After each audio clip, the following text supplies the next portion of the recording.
Good morning, good morning, good morning. Welcome to episode number 28 of Coffee with Campus Consultancy. In just a moment, after this quick introduction, I'll introduce you to our wonderful guest, Hayley, today. And as you're tuning in today, excitingly, if StreamYard and what it's telling me is true, we'll be finally able to see your LinkedIn comments in the StreamYard platform, display them on the screen. So if you're joining us, if you're saying hello, if you're telling us what's in the mug this morning, you're drinking a tea or a coffee, let us know in the comments and we'll pop you up on the screen, and we'd love to share that you're here with us. So in just a moment, I'll introduce you to our wonderful guest.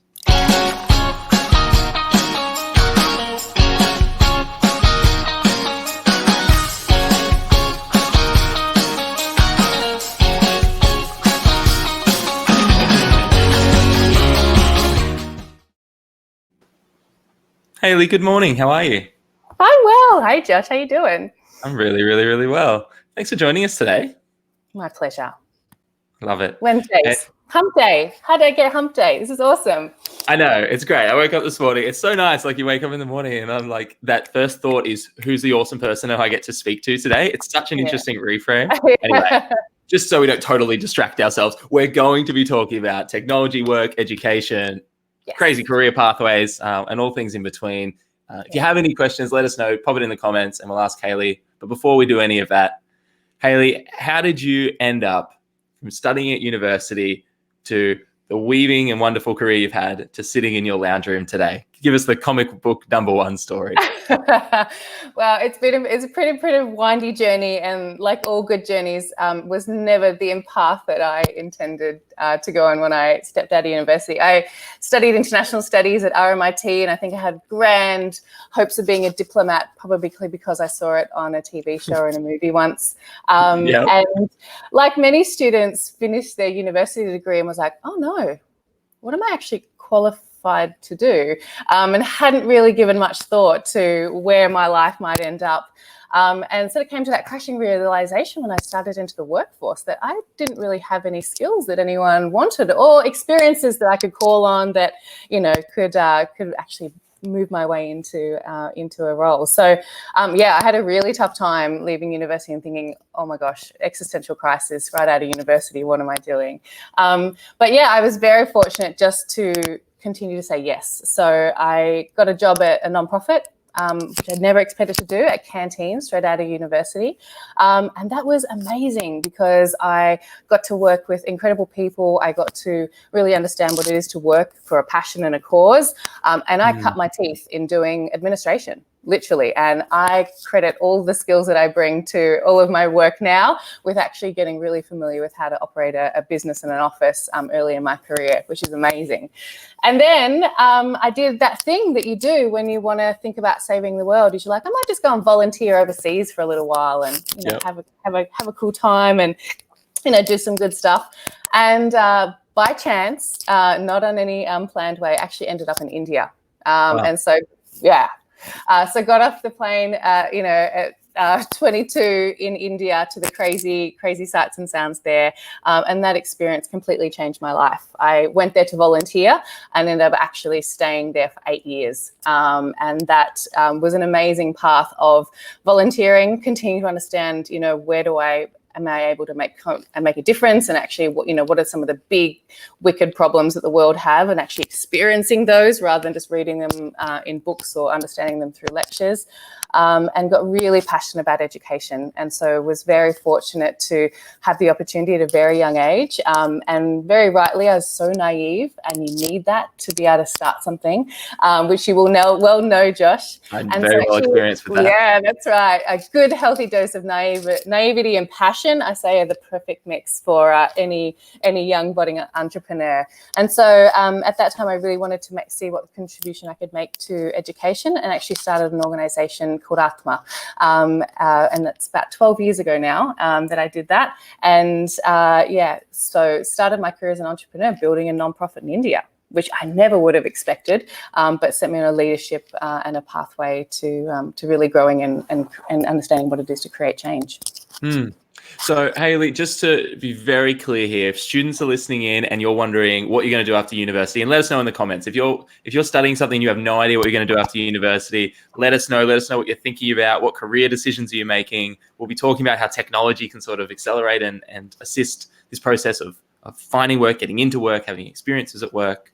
But just to be crystal clear, Hayley, you're telling me after university, you spent 2 years for a nonprofit, you went and then lived in another country for 8 years. Within 5 years out of university, you weren't working for a top 100 employer that's in a magazine, and you're okay. You're telling me you're okay. I am more than okay. I'm absolutely more than okay. And, really I'm okay because I got the greatest PhD you can get, which is life. I lived life. I put myself out there. I decided I found a passion and I found a problem that I really wanted to contribute to, and I let that guide me. It was as simple as that. It wasn't well thought out. It wasn't structured. I definitely had no idea what I was doing when I started an organization. But doing that allowed me to obviously, create change and build a team and build a vision, but it also built me all the cool skills that you need in order to do that, which is being a leader, which is, understanding how to grow something, which is understanding how to move a conversation forward. And, that's just incredible. And never could I have imagined. So, Atma is 12 years old now. I was, there for a big chunk of the start. The organization now supports about 60 organizations, which reach about 1.2 million children and young people. And we have offices in 2 states in India, 2 cities in India, sorry. I never could have imagined that a little idea and a little problem that we were trying to solve could grow into an organization that could have impact. And that's just the process. It's just start. I love it. I love the idea of starting. You said before there's a beautiful combination of sort of naivety and passion. And on the poster behind you, it says "Stay hungry," which I'd say would be the passion, and "Stay foolish," which would be the naivety. You're very on brand. Your key takeaways are very on brand with your posters. I know. Right, drawing the links. So absolutely. Tell me a little bit about that.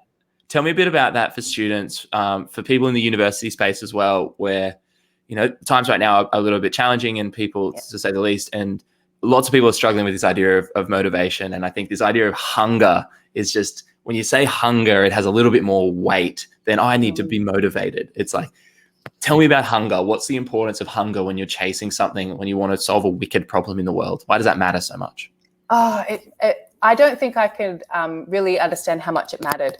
And for me, it really mattered because it was so hard.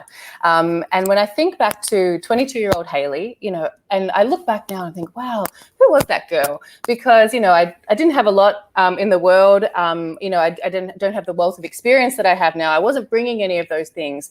But what I brought is I saw a problem and I was like, I will not stand for this to continue in the world. And for me, that was really education inequality, and that could be any problem. There's no shortage of challenges, but you've got to find the one that lights that fire in you. And it's just, I remember waking up every day and I'm like, this is what I need to do, and I don't care how it has to happen, but I want to contribute to solving this problem. And so the Stay Hungry, Stay Foolish.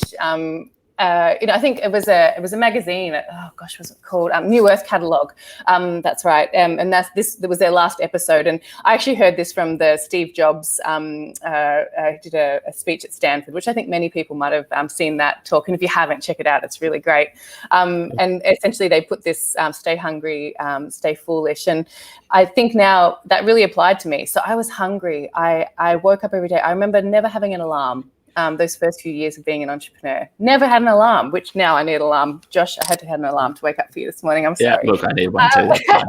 But, I woke up every day and there was this innate drive in me. And that's what happens when you find something that's really aligned with who you are and what you want to be. So you got to be hungry. For me, hunger also means curiosity. You have to be really curious about how you can find and solve challenges, and that's really important. And the foolish bit is absolutely about the naivety bit. You have to be a little bit foolish and a little bit crazy to try something new and be off the beaten path. But what's ironic is, for someone like me, I've been really privileged the past couple of years to have a lot of positive feedback. And, well, Hayley, you've had this amazing career and doing these things. Actually, at the time when I was doing it, I was the crazy one. I wasn't going with the big four. I'd, chosen a very different path. And so, we can look at these things, in hindsight now, but it was that ability to just go, actually, I'm going to try something different. And it's going to be using the thing that's in my chest to drive most of it. And that's actually been really positive for me in my journey. And so I encourage students to do that. Yeah, definitely. I love it. And if you're listening in right now, one, thank you for joining us this morning at 8 a.m. I love it. You're already in the 1% of students if you're waking up at 8 You a.m. are. And doing anything vaguely productive. So that's great. Two, if you're thinking about a career path, we use a big four because we just hear it all the time. And the reality is almost no students go and work for the big four or even the top 100. It's a very small amount of students that actually end up there. The gross majority end up in a million other meaningful and very valuable and very well paying sometimes career paths. Absolutely. Very often. And so if you're thinking of that career path, now having big ambitions, wanting to work for a huge company with great employees, amazing, go you. Have that as one career pathway. But another one, a previous guest on the show, Daniel, was sharing the idea of Bill Burnett's TED Talk at, I think it was at Stanford Design School. And he said, have three career pathways potentially. One is this idea of this is the traditional thing that everyone expects me to do. Awesome. Then another one you could think of today is, what if you went and worked for a nonprofit, minimum 2 years? So straight out of university, the sort of Teacher America, Teacher Australia model. Mm-hmm. If you went and worked for a nonprofit for 2 years, if you had to, it's like, that's it. Nonprofit for 2 years. Who would it be? What's a cause you care about? Is it animals? Is it the environment? Is it education? Is it gender equality? Find a couple of people doing that. And then the third one I always encourage people to consider is, what if you had to start your own business or organization? Whether it's nonprofit or for-profit, but you're not joining somebody else. You're going to start from scratch. You're going to create something, sell something, move something, bring something into the world that people will criticize and doubt, and you will be full of criticism and self-doubt. And often when we have people play those three things through, very much inspired by Bill Burnett's process, is they start to realize, if nothing else, oh, okay, my life would look like kind of like this. Like from the get-go, a month in, they don't look that different. But 2 years in, those career pathways start to look very different. Like you're in a different country, you're doing different work, you're meeting different people. So if you're listening this morning, I really recommend, if you want something really practical and actionable, as you start to think about this and the role technology plays, we have Google. You can research nonprofits in India. You can look up social enterprises in Brisbane. You can look up local accounting firms in Perth or in New York. Like it's all there. And then you can reach out. So Hayley, as you started to navigate your career, and a few people jumping on and saying hello, Heather's saying hello up from Queensland. So good morning, Heather. Lovely to see you there. The LinkedIn comments are working, which is great. Very exciting. We can now share your LinkedIn comments. So if you are listening, comment below. Let us know what you're doing today. Where are you in the education space or in your workspace? How do you use technology? Let us know. But Hayley, I'd love to know, when did technology enter the picture? When did you say, oh, okay, there's something really special about the role that technology can play in education and in the workforce in general? Yeah, great question. So I think, it's pretty obvious that education has kind of been the theme that's run through all of my careers. Yes. And you're absolutely right. There will be many pathways. And just, but I pick up on your previous point, someone gave me a really great piece of advice once. They said, Hayley, the big four will always be there. They'll always be there. And so you can get there, but start somewhere else. You don't have to start there. So that's a big piece. So for me, the first, big part of my career and, most of my 20s was obviously spent, in India, working in the field, working very much in the international development space and, really understanding the challenges on the ground and working very closely with communities and seeing that up close and personal. And that was a privilege and, an education in itself. But as I started to really look at how education might weave through, continue to weave through my career, because it makes me so passionate. When I came back to Australia, I was really clear that I'd really cut my teeth on working on the ground. But if I was going to have an impact moving forward, I wanted to be working in a space that could have a systemic impact. I saw the challenge, I saw the individuals and the impact that education had for them working in the field. But I was like, if I want to make a real impact in my life, it's got to go big. And so really technology came into it, because going big in this space, we need to have technology play a role in education. So it just basically so it can reach more people. And that's the bottom line. And that's really how I ended up at Practera. Yeah. And in terms of reaching more people, what's obviously right now, so many people are studying online, they're transitioning to studying and working online. People are quick to sort of point out some of the challenges there, but what are some of the opportunities? What is fun? Is there anything that's fundamentally different about the way that we can work, communicate, learn in an online setting that just isn't possible in person? Well, most importantly, you can now do it wearing your track pants. So I think That's that number has been one. the most amazing thing that's happened. But yeah, absolutely, we're in such a unique time and space right now, and this whole idea of online learning has all been kicking around, and it's been getting some. But all of us started doing it for real about a month and a half ago. And for me, what's most important is it helps us to reframe and rethink, what it needs to look like, and that's obviously happening in the university space overnight. And this experience, many of you are having, every day, listening and being on Zoom, or understanding how to take technology and take education, through computer screen, and what does that mean?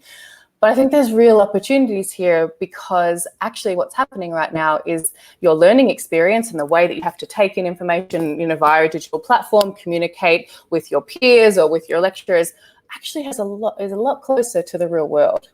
And so you and I right now are working in roles and in companies where we're doing that completely virtually. And so those skills that students are going to gain, and I'm not saying it's easy. I really respect some of the challenges that are happening, and that's the big opportunity here, is how do we do it better? The opportunity now to learn how to work effectively virtually through your education experience, I promise you, is going to have a direct impact on the work experience when you actually enter the workforce. Because trust me, I'm doing it right now, and the skills that it brings, and the ability to do it effectively really helps you in your career, but also for your business to survive, particularly right now. Yeah, I love it. And if there are, I know that a lot of the audience who jump in the comments and say hello often are running programs at university. So if program providers, if program managers or directors or people who are planning out programs to engage students are listening in, they're wondering, like, okay, definitely this is true, but what exactly is it that Practera does, and what's that kind of Practera difference? How does Practera help universities or providers with everything from the actual education, like the pedagogical side, right through to getting students to engage, getting them to build community, and the more sort of social aspect of being in a program? Yeah, awesome. So look, at Practera, we're an education technology company. Our passion and focus is experiential learning. So we leave that traditional, learning classroom or virtual classroom, to the professionals, universities. But we know that, getting those experiential learning pieces, during your degree is critical to helping build employability skills. And so for Practera, our role is really, how do we connect the world of work and learning together? And so we work with universities across the country, essentially to build experiences that happen in the real world. And these might be all the things that you're looking at, like team-based projects or mentoring or virtual internships. And Practera is really a platform that is built for students that are doing something not in the classroom, but actually in the real world. And you can't replace that. The real world has to happen, whether it's virtual or face-to-face. But the technology that we have, it actually allows you to sit alongside those kind of experiences, to have learning and content that supports students, but most importantly, drives what we call reflective learning and feedback loops. And so really our passion is around that. There's an experiential learning cycle which is developed by a really famous education theorist called David Kolb, which is how we all learn by doing. And you and I are both big practitioners of learning by doing. And there's a really important process that happens there. So you take in some content, then you actually go out in the real world and do it. And those two things are often very different. And what's critical about experiential learning is the reflective and the feedback, reflective process and the feedback loop. So reflecting on actually what I read and then what happened in the real world were totally different. What happened there? And getting really effective feedback on that process, be it from a tutor or from an industry person, and then being able to reflect and go, okay, that's what happened. Next time, I'm going to do this. And this is how all of us learn. It's how we learn to ride a bike. But for us, what's really important is, how do we build those kind of reflective practices into experiential learning so that learners can do that better? And so, go. No, sorry, you're fine. I just wanted to jump in because I love that idea of, so one of the examples of riding a bike, and this is one of the challenges that I sometimes see of, when you ride a bike, often someone goes, it's time to ride a bike, and you get taken down to the garage and sat on the bike, and you learn by doing it. You very rarely sit a child down and say, all right, we're going to study how to ride a bike. And then after you've completed chapter 1 and done the quick quiz, you're then going to go out and do it. And so like my question is, for example, I was running a workshop yesterday, which is about making a great first impression and some communication skills. And at the end of the workshop, I'm like, here is a networking event that's on in 2 days that is free to attend with people. You'll meet cool people all over the country. Come to this event, practice the skill. And then the big gap for me is I just know from all the data that less than 10% of people from that particular workshop, or 20, maybe 30% of it's an amazing conversion, will follow through on that avenue.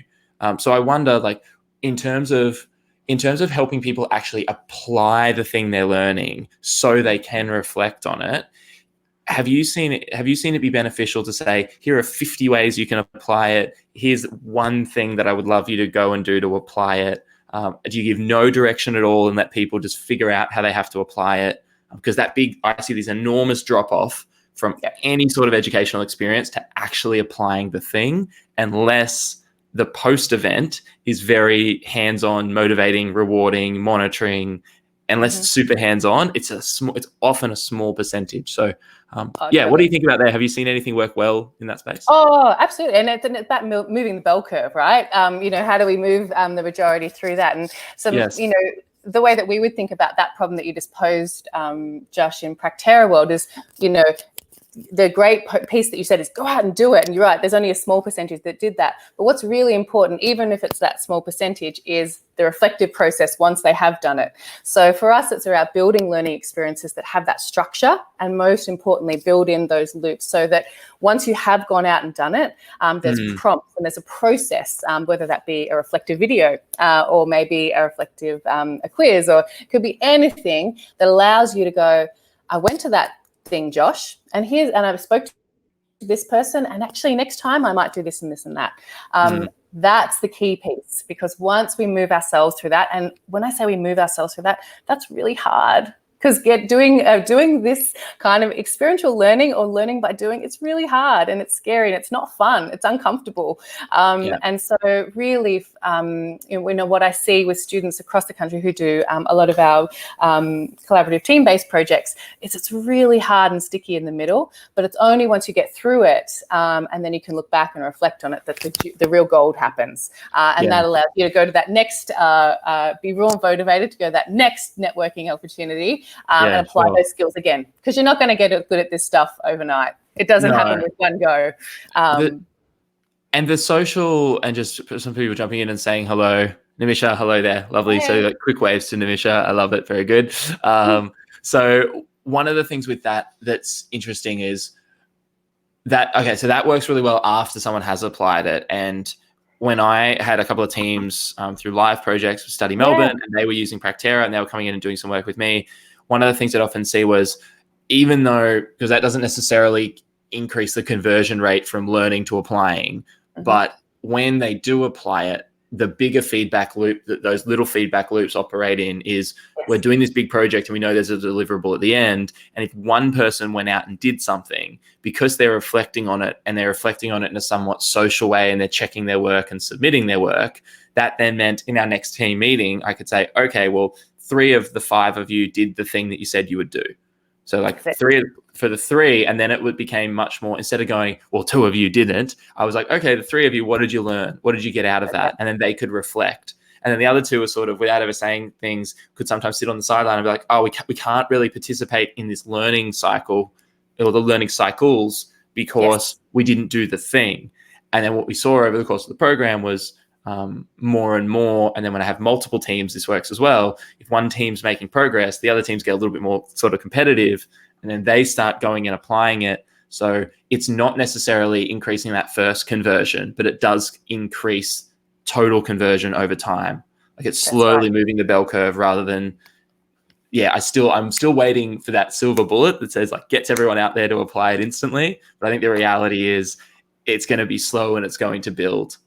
That's it. And everyone is learning at their own pace. And so you need something that allows people to move at their own pace, but also to move, as a team or through a project or through a learning experience, and make sure that they're hitting those milestones and hopefully going like this over the process, no matter where they start. And for me, that's what's really important. And we go back to education and how do we make this more equitable? Because you're right, there are those 10% that you work with, and they're the high achievers and they're probably always going to be, doing that kind of thing outside of programs that you or I might run.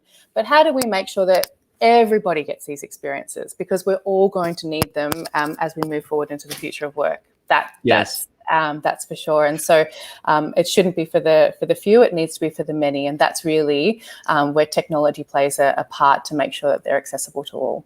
Yes. One last thing I want to touch on before we sort of start moving towards closing up. One of the things I've loved about technology, and I've done a few focus groups with students for a couple of different universities, which has been interesting to figure out what do you like, what do you not like about online learning.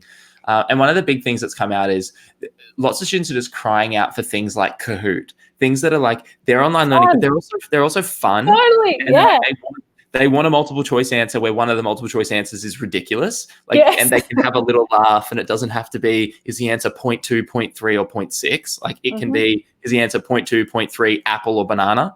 And that pattern interrupt. So I'd love to know from you, I mean, from the times we've hung out, whether it's having coffees with poodles in our arms or random fun things that we get to do. We both have a lot of fun doing the things that we do.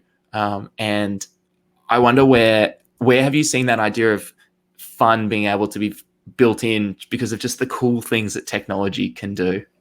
Oh, all the time. I think, one of the best things that happened, at Practera is we moved over to, making sure everything was just an app on people's phones. You've got to meet people where they are, and I'm certainly on my phone all day. And so really it's about having the experience and having those things in people's arms. And we've seen the awesome pieces that happen when we're building gamification, as an incentive.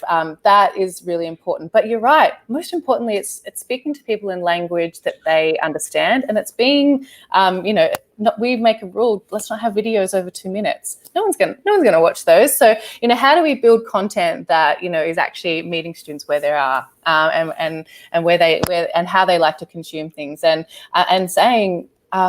Be comfortable with being uncomfortable. I think so often these things are really serious, and Practera, we're upfront. Experiential learning is hard. It's going to be the best thing that ever happens to you, but while you're going through it, it's going to be difficult. So how do we do that in a fun and supportive way, and always be ready to offer that perspective, but also to encourage people for where they're at. Yeah. And if people are listening in and they're like wondering, okay, how do I do that? Be comfortable in discomfort thing. I love it. One of the things that I always find that's really helpful with students, sometimes they lean into it, sometimes they don't, is setting a failure goal. So if it's like, even if it's this online work thing, so say you go, okay, technology, online work, how does that work? Virtual internships. You could go out there and try to do one virtual internship a week or a day or something like that. Set some ridiculous goal. And for some reason, you might not achieve it every week, but try to fail for 10 weeks. Now, the message in that is obviously your success is not failing all the time. We're wanting to come out the other side, but having that as an okay thing to do, having that as something that's not something that we don't have to hide from, and we can really use a bit of a growth mindset there to say, if I'm going to try to have 10 people on LinkedIn not write back to my cold connection request. And then in doing that, inevitably 3 people do write back, and you get 3 replies for your 10 no's. And then you're like, oh, now I've met those people and I can have a conversation. That's it. And just start. The amount of amazing times I've, reached out to someone on LinkedIn, or very often if I do a talk or something, I always put my email address up. I promise you, the people that actually take that step and send you an email, you can guarantee I'll give you a reply, because that initiative is absolutely, what stands out in this world. It always has, and it always will. It always is, and that's what I always find, like whether it's commenting on a post or sending the email, or I put my LinkedIn up at the end of every presentation. I'm like, here I am. If I can help you, reach out. And when people ask, like it's amazing how much time you'll give. Now, you did mention your email, so if people are listening in, whether they're university staff and like, okay, this Practera thing sounds amazing. How can we use this? How can we look into it? Or students who are just really interested in getting involved in all the programs that you run around the country. What's that email address? Is it Hayley@Practera? It's Hayley@Practera. And let me just give a little shout out. So part of the part of the work that Practera does, we get the privilege of actually delivering a lot of particularly team-based projects across the country. And so we've got a whole bunch coming up. And so many of your students might be familiar with live projects, which we deliver on behalf of Study Melbourne, which is incredible. So again, it's a 3-week project where you get to do a real project for a real client and work in a team. That's happening in July. We have another program where you get to do a short project for an exporter. So everything that Practera does, it's not a simulation, it's actually doing a real project with a real team in the real world. We're also doing those programs in New South Wales and in Queensland and in South Australia and in WA. So if you're a student and you're like, I really want to do something in the real world and have an experience, maybe mid-semester, reach out, because your university may already be working with us, or if they're not, let us know. We'd love to bring these kind of opportunities and experiences to you wherever you are. Yes, I love that. And I think for students, I found it was so empowering as a student to get to that position where I was like, oh, I can ask the university for things. Yeah. And then you ask the university, they're like, all right, well, there are staff members, if students are listening, there are staff members at unis whose job it is to help you. I know, like, crazy concept. And we're always looking as staff and providers to find new and interesting ways to help. So if you find something you like, you're like, oh, this would be cool to have, or we want this workshop, or we'd love to start a podcast, or we need resources for an e-gaming room, or whatever it is. Like, asking for it, if you don't ask, always same workshops, if you don't ask, the answer is always going to be no. If you do ask and the answer is no, you're exactly where we are right now. We're in the exact same situation. You've not lost nothing. And I'd say the same thing. Any educators on the line, if you're thinking, how can I make any of the programs that I deliver more experiential? How can I use technology not just to get it to 10 students, to get to 1,000 students? Yes, same thing. We love chatting, love collaborating, and that sort of core mission about how we create change and support people to build these employability skills that we all need as we move into this virtual working world that we're going to be in. Please reach out. I love connecting with people and great ideas and solving big problems. Cool. Very, very nice. Likewise. So we've all seen Hayley's contact details have been up there. Reach out if you're interested in chatting further. Thank you, everyone, for jumping on. And very fun this morning to be able to try out our new little LinkedIn comment. So I know, it's so Heather's awesome. saying hello. Namisha's saying hello. Sabrina's saying hello. Shanton saying yay, virtual internships. Lisa Flower. And I couldn't agree more with this, that Hayley, she's a great ambassador for young Australian entrepreneurs. That's very, very true. They don't just hand out the Order of Australia medal to anyone. So that's you're amazing. And your humility and leadership is beautiful at a time like this as well. I love it. It's been so fun to speak to you. Hayley, if there's any final thing you wanted to say to people, if people are like, okay, I understand technology is important, I need to take that first step, I just need to do something, step into that world. Is there anything practically that if you were, sending a message out to thousands of people, do one thing before the week's over, it's Wednesday today, what's something really practical people could do to get started? Just start. Whatever that thought was, just start. Don't overthink it. Don't try to come up with a big plan. Just start. So if you're like, I'm really interested in that, I'm going to find out about it. Hey, what is that thing? I might Google it. Just do that. Don't do any more. And I promise you the momentum always follows. Cool. I love it. Google it and the momentum follows. You heard it here first. We'll see you again tomorrow. Thank you, Hayley, for coming on. You were absolutely amazing. Thanks, everyone, for joining us. We'll see you tomorrow morning for episode number 29. It's going to be a fun one. We've got a guest tuning in all the way from the US. So it'll be really, really great to see you there. But with that, have a great Wednesday, and we'll speak with you soon. Bye all.